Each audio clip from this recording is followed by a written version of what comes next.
আসসালামু আলাইকুম এভরিওয়ান, কেমন আছেন আপনারা? আশা করি ভালো আছেন। আমিও ভালো আছি আল্লাহর রহমতে, আলহামদুলিল্লাহ। আজ মঙ্গলবার, আমাদের অফ ডে, বসুন্ধরা সিটি বন্ধ। তাই ভাবলাম কি করব, বাসায় বসে না থেকে একটু কোথাও থেকে ঘুরে আসি। যেহেতু এখন কাশফুল সবাই যাচ্ছে ঘুরতে, তাই আমরাও প্ল্যান করলাম যে দিয়াবাড়ি কাশফুল ঘুরে আসব। তাই শর্টকাট যাওয়ার জন্য মেট্রো রেল সব থেকে উত্তম পথ। আর এটাই আমার হয়তোবা প্রথম মেট্রো রেলে ভ্রমণ। ফার্মগেট থেকে মেট্রো রেলে করে আমরা চলে গেলাম দিয়াবাড়িতে। কিন্তু অত্যন্ত দুঃখের বিষয়, আমরা দিয়াবাড়িতে যখনই পৌঁছাইছি ঠিক সেই টাইম থেকেই বৃষ্টি শুরু হয়েছে। আমরা আর স্টেশন থেকে বের হতে পারি নাই।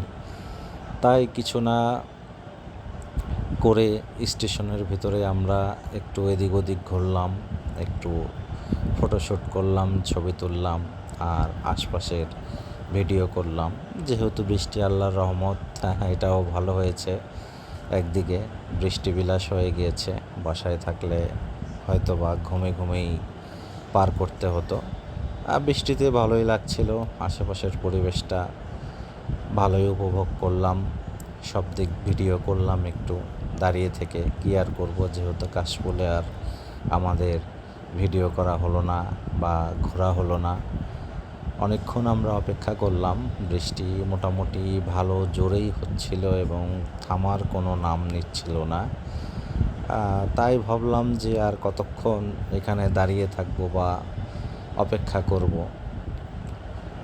বৃষ্টি তো থামছেই না, আর আমাদের কাশফুলেও যাওয়া হচ্ছে না। তাই আমরা চিন্তা করলাম যে পুনরায় ব্যাক করাটাই সব থেকে ভালো হবে। হয়তোবা আরেক দিন যাব ঘুরতে, যদি সময় হয় যাই আবার ঘুরে আসব কাশফুলে।